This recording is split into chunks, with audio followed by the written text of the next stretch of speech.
I want to see the church on fire at the edges, but I want to see the fire of the glory of God within. What this is touching upon the glory within that isn't clean, that isn't perfect, but it's real. And it's only possible because the fire of God is there.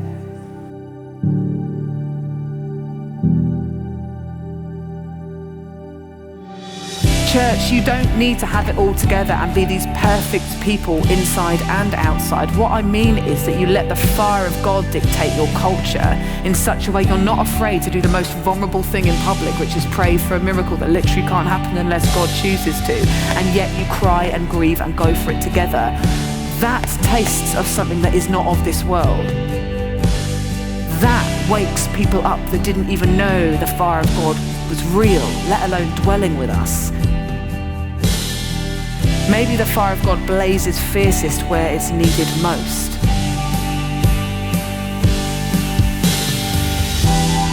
We start with spending time with the one who we think is good news enough to share.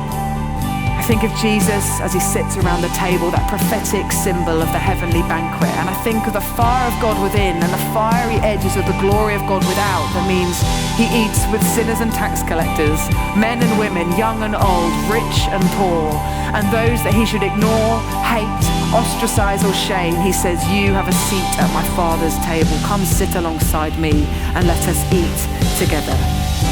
And so our prayer, my prayer for us as the church, is that we would be like a city without walls, that our edges would be so movable and alive with mission that we would count nobody as out, but we would let the glory of God be places of touch and transformation. The unreached places would simply look like kindling for the good news of Jesus.